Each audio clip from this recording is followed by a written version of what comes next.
잠언 5장에서는 음녀에 대한 이야기가 도배되어 있습니다. 지난 시간에 음녀에 대한 정의를 말했는데, 이 음녀라는 것은 정조관념이 없는 여성이나 또 직업적으로 돈을 받고 몸을 파는 여성을 말합니다. 또 하나의 개념은 사악한 사탄을 음녀라고 표현했고, 사탄을 미혹을 받아서 배교한 사람들을 음녀다 이렇게 표현했습니다. 오늘 본문에서는 음녀와 정반대 개념인 우물에 대한 이야기를 하고 있습니다. 오늘 15절에서 18절까지는 우물에 대한 이야기를 반복적으로 계속하고 있습니다.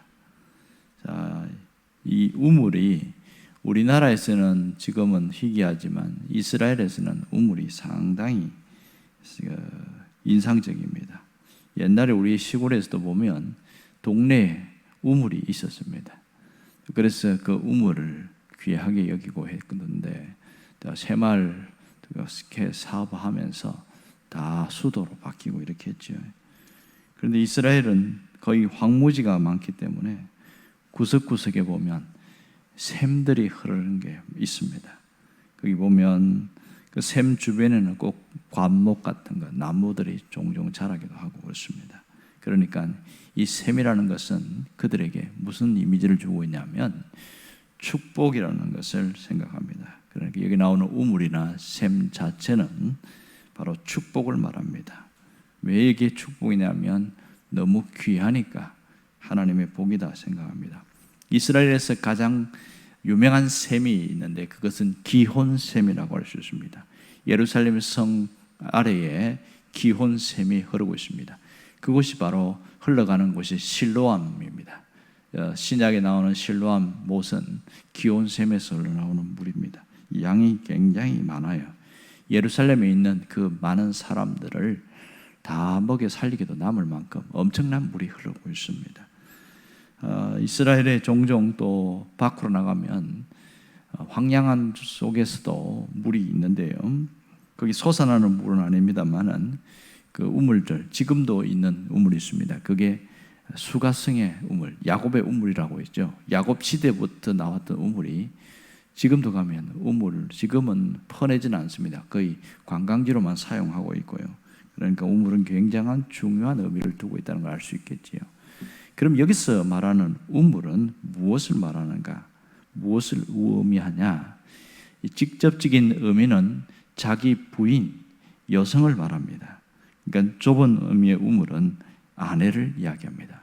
하지만 넓은 의미로 보면 이 우물이라는 것은 재능을 말하고 있습니다. 재능이 우물이다. 하나님이 주신 우물이라고 말하는 것이죠. 하나님이 어떤 사람에게는 돈 버는 재능을 주시고, 또 어떤 사람에게는 예술적인 재능을 주시고, 또 어떤 사람에게는 사람과 친해지는 친화력을 주신 분이 있습니다. 이게 다 하나님이 주신 우물이라는 것이죠. 하나님은 저마다 각각 사람에게 맞게끔 하나님이 주신 우물이 있습니다. 저마다의 장점이 있죠. 그럼 이걸 하나님이 주신 우물을 어떻게 하라는 것이니까 오늘 16절에 보면 어떻게 하라고 나와 있습니까? 내 샘물을 집 밖으로 넘치게 하지 말며 내 도랑물을 그리로 흘러가게 하겠느냐 이렇게 말합니다. 이건 그러니까 함부로 흘려보내지 마라, 낭비하지 마라 그런 얘기거든요. 그럼 이게 무슨 말이냐는 거예요. 하나님이 내게 주신 우물을 잘 지켜라 그런 뜻이죠. 자신의 우물을 잘 관리하라는 겁니다. 오늘 우리에게 하나님이 주신 우물이 있다는 것을 기억하고 살아야 됩니다.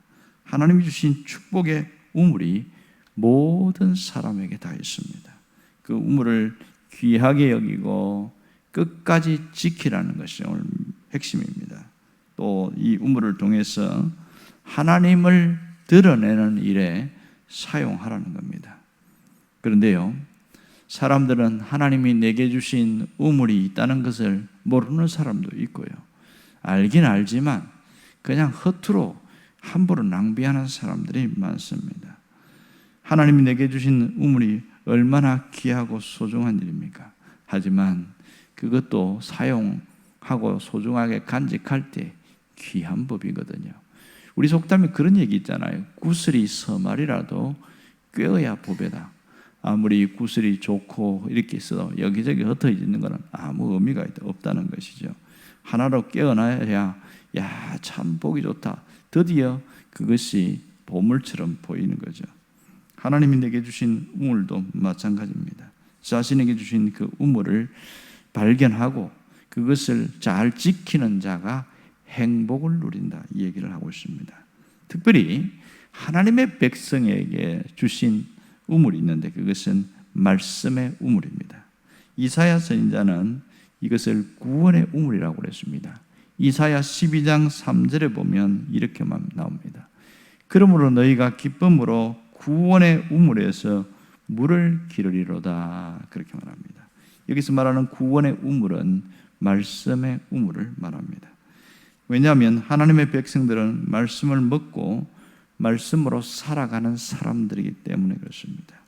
모세는 하나님의 백성들이 말씀을 먹고 살아야 된다, 이것을 굉장히 많이 강조했습니다. 특별히 신명기 8장에 보면 출애굽 2세대들에게, 만나 세대들에게 하나님의 말씀을 먹는 것이 이게 가장 귀한 우물이라고 강조하고 있습니다.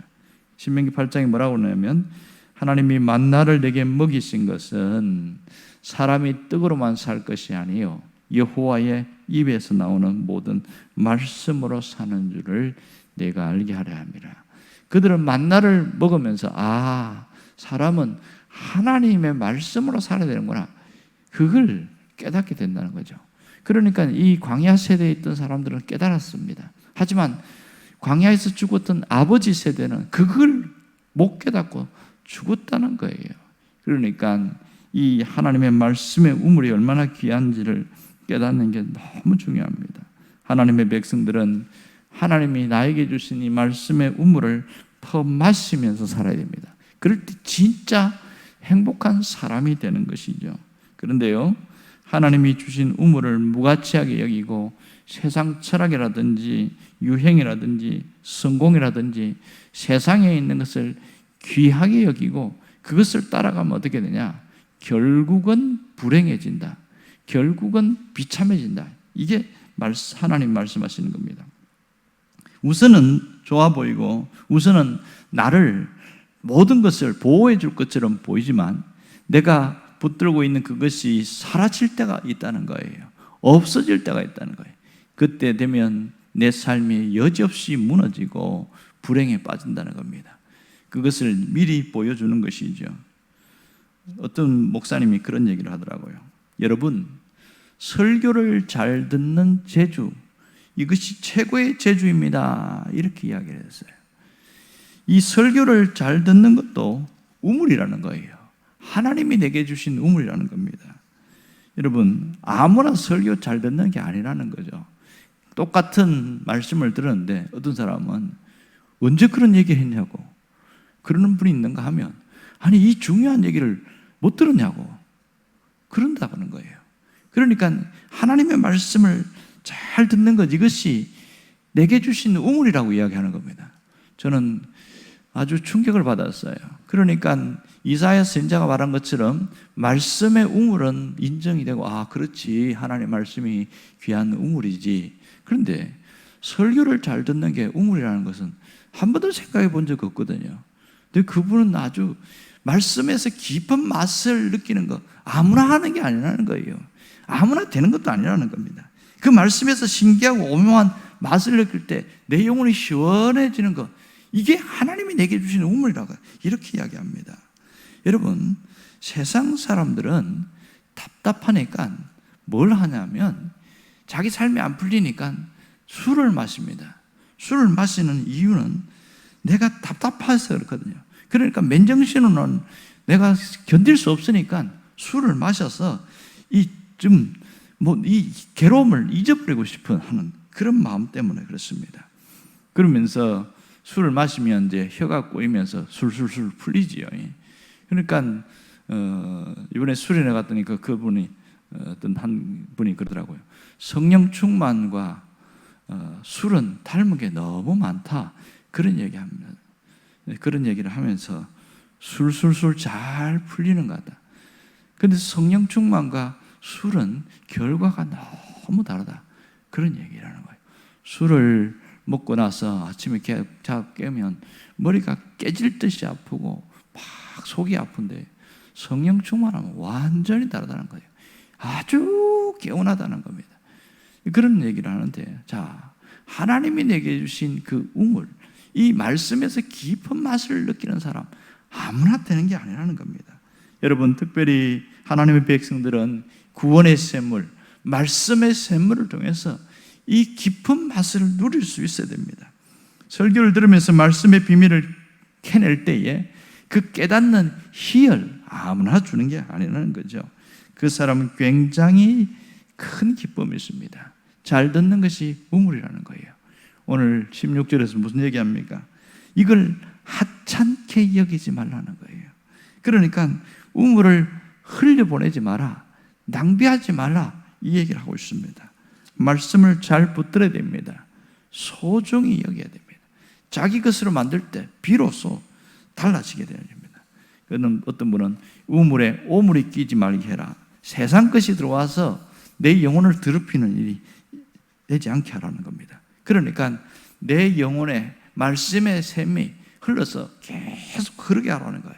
그럴 때 내가 느끼는 것은 세상이 주는 것과 달리 이 만족한 삶이 있다는 겁니다. 사람이 입에서 왜 자꾸 불평과 불만이 나오고 왜 자꾸 비판적이 되냐면 내 안에 갈증이 있어서 그렇거든요.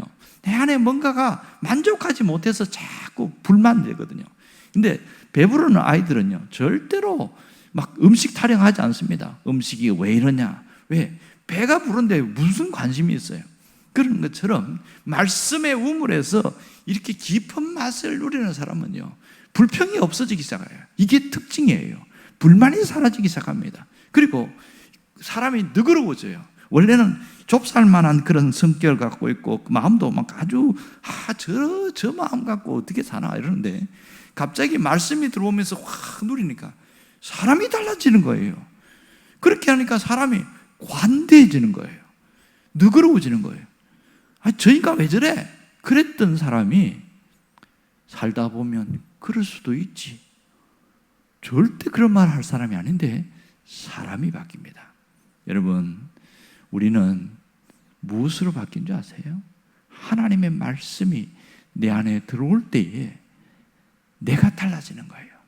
보는 게 달라지고 듣는 게 달라지고 말하는 게 달라지는 겁니다. 그러니까 은혜 받았다는 것은 뭐냐면 내 생각이 확 달라진 걸 얘기하는 겁니다. 이것은 그 사람 속에 말씀의 우물이 계속 흘러넘치는 거죠. 그래서 오늘 여기서 강조하는 게 뭐냐면 내 샘에서 흐르는 물을 마시고 그 물이 마르지 않게 하라.